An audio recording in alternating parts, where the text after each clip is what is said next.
is brewing in South Dakota. Sorry to get that. Southwest 1772, right. And it's moving swiftly into Minnesota, bringing with it Well, rain, thank you for that, By the Stone. I appreciate that. thunder, and wind. A mass exodus is taking place from one social media website to another. MySpace, that's that There's good still shit. some survivors left behind.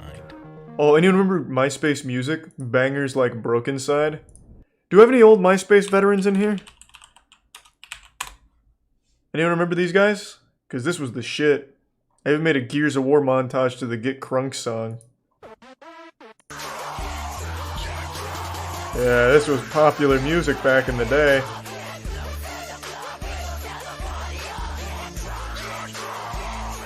But I think the one most people remember him for is this music video. I was actually thinking about them the other day. They made music all the way up until like 2019, if you can believe that. Album shares, party pictures. This one doesn't look any different. Oh, I loved old MySpace music. The user is sent to a web Shit was page, great. and it's disguised in a coat that makes it look normal. But the last two letters Exit 15, reveal its Arefum. true identity. Crabcore, true. They're prompted to install a video player update.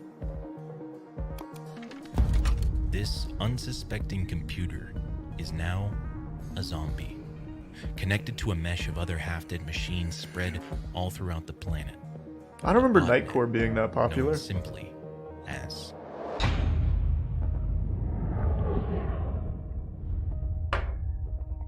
You are watching Disrupt. Congratulations, you won. Congratulations, you won. Congratulations.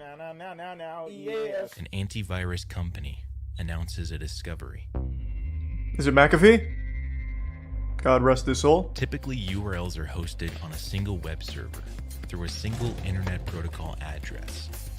If one is found to be malicious, it's fairly easy to chop it down from the root by blocking the IP. But these URLs are utilizing a tactic known as fast flux. In a That's pretty fast cool. flux network, the IP address of the domain name is constantly switched out, making it near impossible to find the core of the infection. Perfect for the first stage of self-propagation over the dates. In this time period, we see variants appearing that are created from the original MySpace exploit. Skype is literally a Microsoft malware. Targets Twitter, I hate Skype. Shit's garbage. Always has been. makes its way onto the Macintosh ecosystem. It spreads not only through social media messages, but right under our noses. An ordinary website. No, not video You can download games. files Oh from my it. god. Kubeface covers the otherwise safe download button with an HTML iframe. This sends a PDF file to the user that, when opened, scans the computer. It's searching for a file transfer protocol. If found, it will send out a message to the other bots, who will subsequently use the exploited username and password to make a new home within its victim. Damn. What an asshole. Each newly infected host, the botnet grows larger, creating a decentralized, untraceable network that churns left, churns right, goes up, and goes down on the whim of whoever has the steering wheel. Davey, I'm in the newsroom with how to protect your computer. Dave? Yeah, Ron, it's really scary how easily it can infect your computer. In fact, we had a computer expert show us. Oh my god.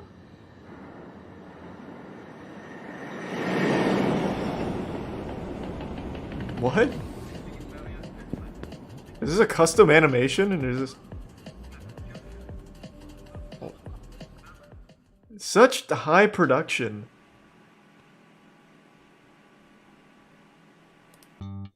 It's 1997, I haven't seen Lighthouse yet, no. and the most popular Not yet. website in the world is. More than Date. 17 million people use Clarion. the site every month to explore a new frontier known as the internet. Yahoo But at Answers. 7 p.m. on Monday, December 8th, Yahoo is hijacked. Confronts anyone who opens the browser. The message reveals that the computer of every single person who's visited Yahoo in the past month Whoa. has been infected with a worm. And on Christmas Day, in less than 3 weeks, the bomb will detonate and destroy millions of contaminated computer systems. That is, unless the hijackers' one demand is met. Anger erupts. Who the fuck is and Kevin? The following days, protests Let him out. break out on the streets across the United States. They set up camp outside federal courthouses, and from New York to California, people call into radio stations to cry out the phrase in real life and in video Do you have games. anything else to say? Yeah. Free Kevin! Oh, It's now just 1 week until Christmas, and most are asking,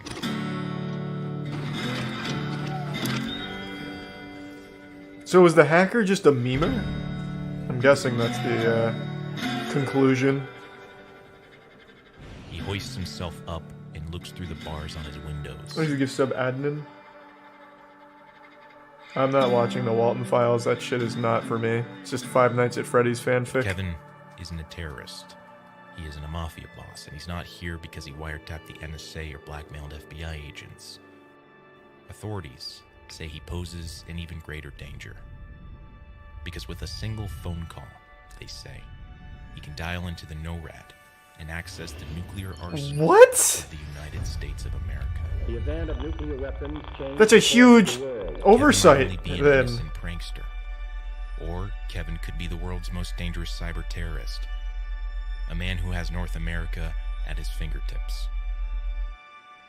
To free or not to free? That is the question.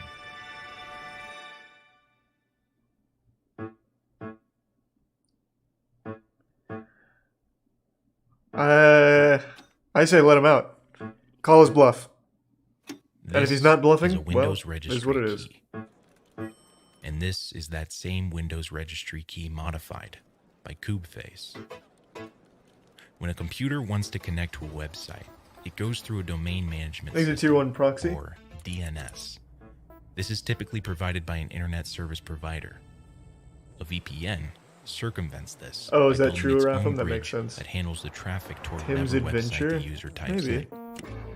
I don't know about KubeFace is Sapphire doing something mining. similar, but instead of directing traffic to the website in its true form, it repaints road signs, changes GPS directions, and guides the user to wherever it pleases.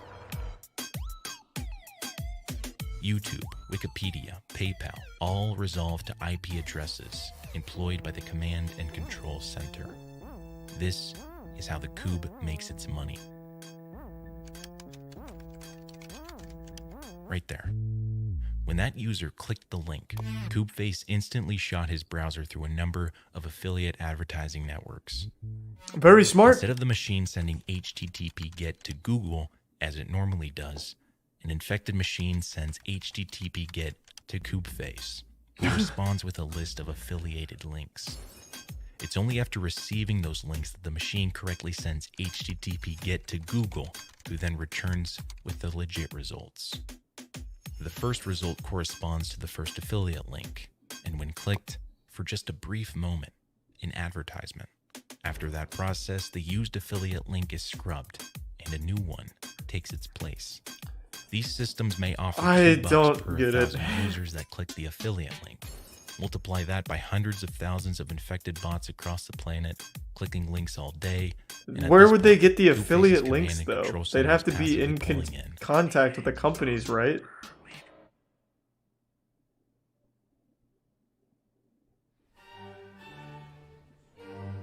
The victim may now notice that something feels off.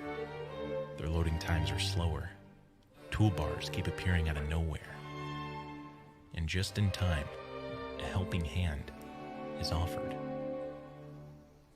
Similar to the Google search, a response is sent to Kube's Command and Control Center. It responds with a list of antivirus software downloads, picks one, and displays it on the desktop. After the user pays, their PC remains infected, and Command and Control Damn it. gets a paycheck. I've been scammed. We live in a world of bots. toolbars Where do really these were soulless awful. beings come from? Alan Turing, a 20th century mathematician, creates the Turing test. In the experiment, Oh, sweet, human thanks, has a Proxy. text-based conversation with a computer and another human. If he can't tell who is the computer and Is that who is this the is human, about, Arefum? then the computer has passed the test. Now we've flipped this.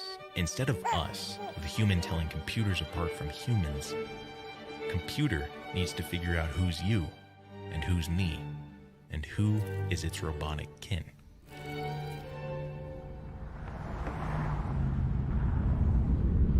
I am super lost. What does this have to do with Kevin? Yes, you are a robot and your name is Cleverbert. I am a robot. Yes, I know. Together we are robots. I'm not a robot. I'm a unicorn.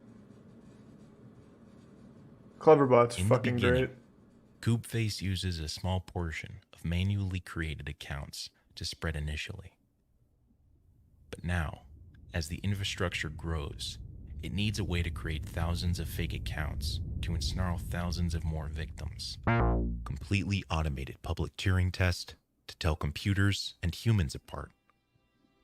I had no idea Normally, that's what CAPTCHA it's... would be Is a that brick actually wall what it for an stands amateur for? bot program, but Coopface has found a clever workaround. First, it sends the following command to Facebook. The login and password are encoded via an encrypted scheme that involves reading the letters, their corresponding AC values, and comparing that to a successive string of numbers Basically give from 0 sub-username. to 1 to 2 to 3 to 4 to... Encrypted becomes unencrypted. New account information is sent to the social media site. The Makes use social of media Sam K. site Dot? responds with another packet containing a blank bio, birthday. No, that's favorite not true, books, Sam. Activities. Cube autofills Makes this use of with username. randomly generated info that feels just realistic enough. Next, the site will ask for CAPTCHA. To circumvent this, the CAPTCHA This is my puzzle biggest mirrored to the complaint desktop about of Disrupt. any individual They in tell its like bot 10 army. different stories without ever connecting them. Two things happen, So this has nothing to do screens with unlocked. Kevin now, right? and the CAPTCHA for the new minion is complete. I hate it. Coopface deploys this It scheme a feels number so of times. fucking disjointed, and it makes it Millions so of hard to friend follow requests the are sent across story. Facebook, and the army grows ever larger. No, it never came into play last time. It was literally two separate Cyber stories last time. investigators uncover an irregularity. The connection of interest Hopefully is they connect them located this on time, I servers guess. hosted by Coriax in the UK. The data flowing in and out of one of these servers matches observed data by Coopface. The command and control centers are wiped out, and the bots are left wandering without direction. Hundreds of new command and control centers appear, which ushers in Coopface's peak with an estimated infected machines. As you Dustin in the Prime The becoming name. unraveling of Coopface is delivered through the very same websites it previously exploited. An Apache HTTP client is used to control files to and from a web server. For the most part, it can be functioned anonymously, unless a specific option is left untouched. This option will drop breadcrumbs that display to any visitor what type of files are being transferred to and from the botnet on the daily.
posted their vacation pictures publicly. Mm-hmm. Facebook doxes their full names and pictures. They are dubbed Alibaba and 4. And now, in a rather anticlimactic peak, the Cube-Face command and control centers simply go offline. Okay, we got him, I guess. From that point on to our current day and age, Cube-Face's original command and control center has never been reactivated. Alibaba and 4 are off the grid.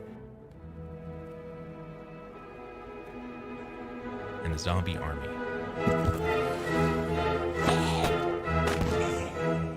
remains dormant. Got him! Got him! So, I'm still a little lost.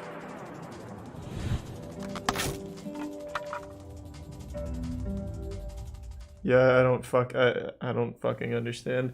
If it would just stick with one fucking story. Good evening, citizens of the Metaverse, and welcome to the Electronic Simulation Showcase show. Today we're looking at the sports car of... Something like 24 people show up, each one almost as much of a nerd as the worst of a ham radio enthusiast. Thanks, resub salmon, and the gift The sub. conversation inevitably gets around to one of my favorite targets, Cosmos, the Pacific telephone mission system that could bestow so much power on any freaker who could access it. As we started talking, I realized the building that houses Cosmos is nearby. The guard is a young guy. I say, "Hey, how you doing? We're out late, I work here, I wanted to show my friends where I work." What the fuck is this? He says, "Sure, just sign in." Doesn't even ask for an ID. Smooth. We've been calling departments and analyzing phone company operations for so long that we know exactly where the Cosmos employees work. Room 108. A folder on the wall holds up sheets of paper listing dial-up numbers for every wire center in Southern California. Armed with this list and login credentials, I'd have the ability to control any phone line in Pacific Telephone's Southern California service area. Hello. I can't believe our luck. We should have left then. But I spot a set of Cosmos manuals and the temptation is irresistible.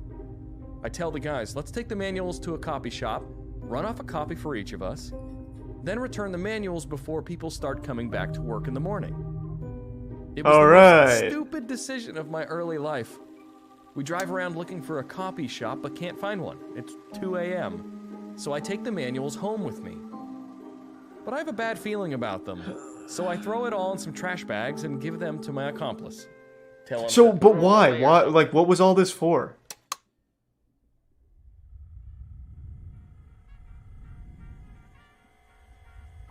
An unknown teenager has hacked a new network known as NORAD.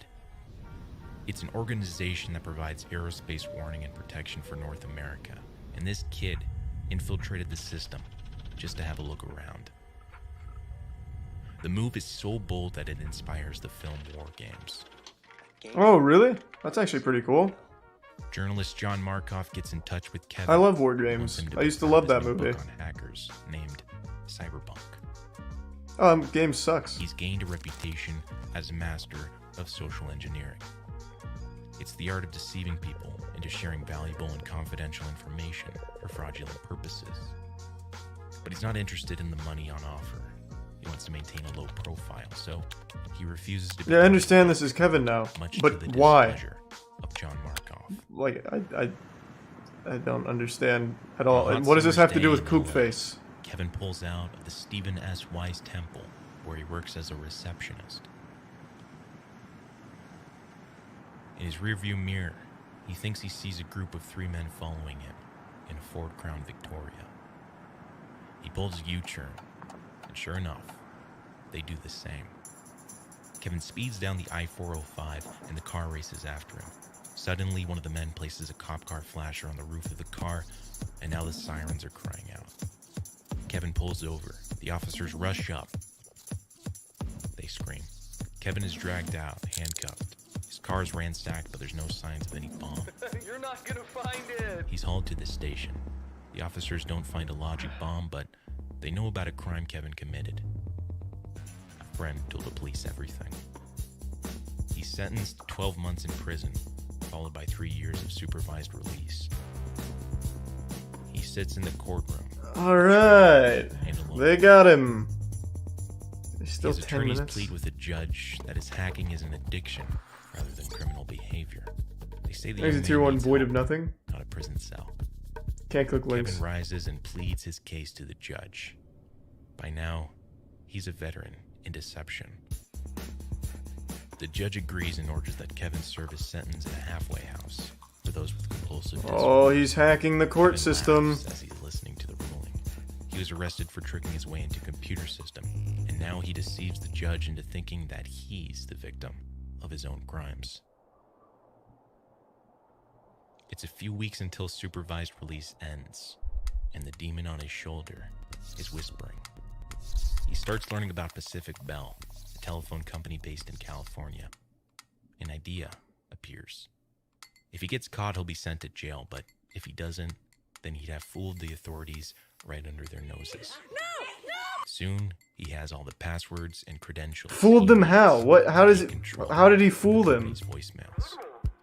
What do you Kevin's like? on the What? run for 2 years. He loses 100 pounds. When he learns that how a criminal walks is the #1 way they're recognized, he puts pebbles in his shoes to change his stride. He uses over a dozen different names. His favorite is Eric Wise. Exit Prime Angie and the resub Deus. He begins a crime spree that infiltrates the world's biggest companies, Nokia. The companies say the damage from the hacks totals. Kevin sips his coffee as he reads the paper, and suddenly, a chill passes down. What is he hacking though? Like what is he doing to AI those agents take their companies? Positions outside the house in California. They see their targets. So Kevin gets into Nokia, then what? Burst in and draw their weapons, and the man denies that he's Kevin Mitnick. He's a Middle Eastern immigrant. Doesn't even own a computer. Steals money. More than How? 2,000 kilometers away. So he gets into Nokia's what? Throws his paper to the ground. Intern's laptop and he's stealing money? Blazoned on the front page of the New York Times. Kevin is adamant the stories in the articles are lies. He never hacked into NORAD or wiretapped the NSA. But if you believe Kevin, then you shouldn't trust anything you've heard so far about Kevin. He takes on mythical status overnight. The little-known prankster is now public enemy #1 of cyberspace. Kevin walks the streets of Seattle in days. Many of the passing faces on the sidewalk seem to be staring straight back at him. He hears the faint sound of a helicopter in the sky, feels his heart beginning to thump. No one seems to notice the helicopter, but they do notice Kevin. He hurries into the courtyard of an apartment complex and uses the tall trees as cover, peering through the leaves. Kevin tosses. So do I believe this now? And bursts into a full-on I was just sprint. told not to believe Kevin. He gets away. But from what?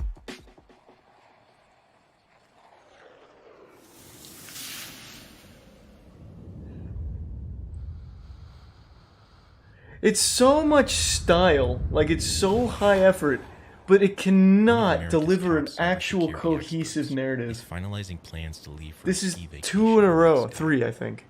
And suddenly, Like I love the style of these videos, but my fucking god, it can't tell a story. Your security technique will be defeated. Your technique is no good.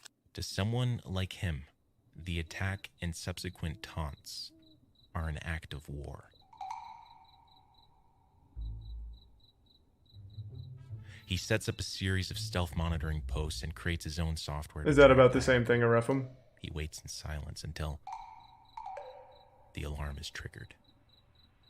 He traces the intruder to a computer modem connected to a cellular telephone somewhere on the East Coast. A man steps out onto his balcony in Raleigh, North Carolina. These aren't just stock images and shit, they have their own little custom animations they play.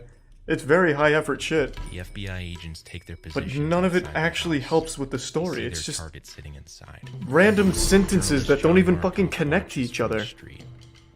The agents burst in and draw their weapons, but find nothing.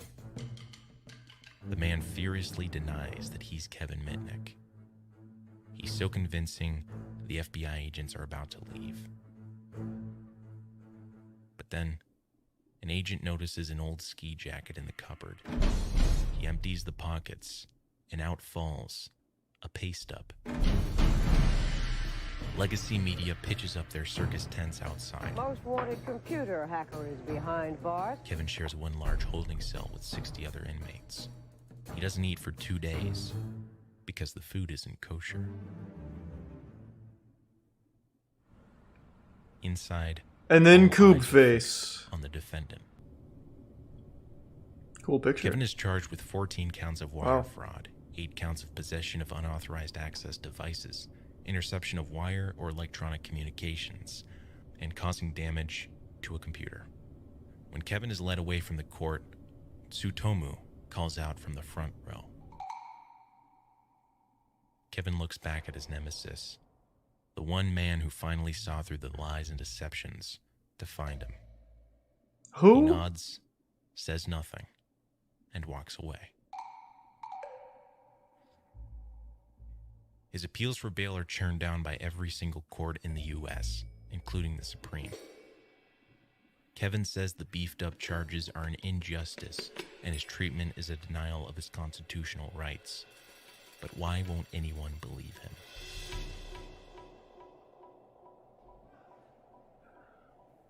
He has one last idea. But then, a group of officers storm into the cell and throw him into solitary confinement. You skipped half. I didn't skip shit. I skipped an ad. I skipped his ad break and merch plug. I didn't skip shit. What are you talking about? I didn't miss anything. What a weird excuse. It's just a really fucking poorly constructed narrative.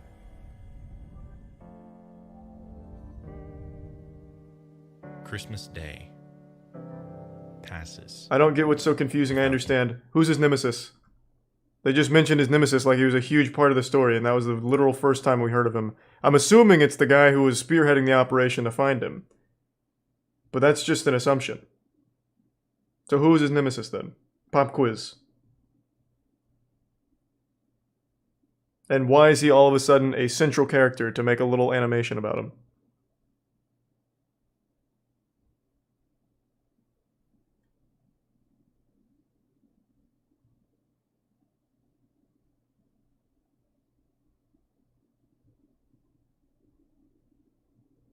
His name is Joe Clearly. His name is Satoyu.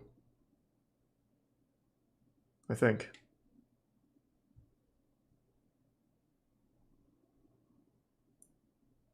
I don't know.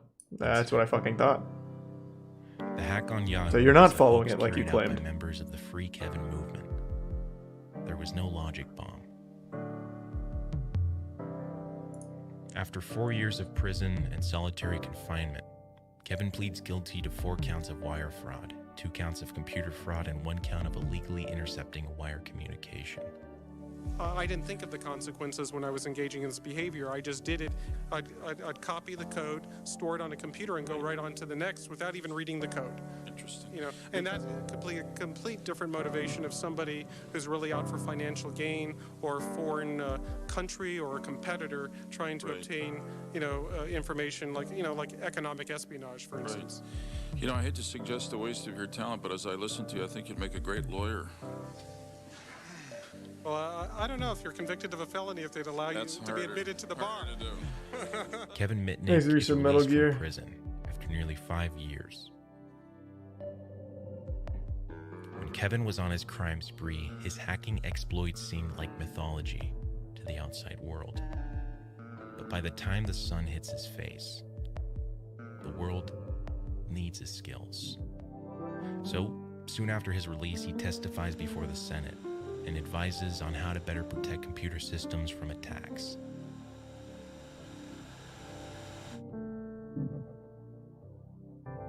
Alright. right, Kevin was freed. And then it all ties into Coob Face. So I really like Sleep, and the thing that I do like about Sleep is that it's an alternate reality. Nothing is impossible in Sleep. So where did Coob Face play into anything with Kevin's story? Or at all in this entire narrative? Where does that fit? It's just two separate stories. There's a Kevin story and there's a Coob Face story, and none of them really connect to each other other than Coob Face with the free Kevin meme. It's like, I hate that. Like, if you're gonna make a video, like, this should be two separate things instead of convoluting and watering down this whole thing. They did that in the last one too. It makes it fucking impossible to follow the narrative, and it just seems all disjointed and everywhere. It makes no sense. It makes absolutely no fucking sense.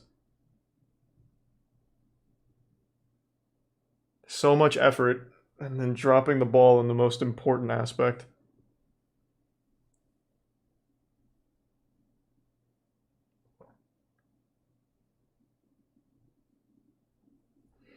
Thanks to the Prime, Shiny. It's such a shame. I really love the style of the channel. But they absolutely cannot fucking tell any story at all. It just gets so pretentious and wrapped up in itself.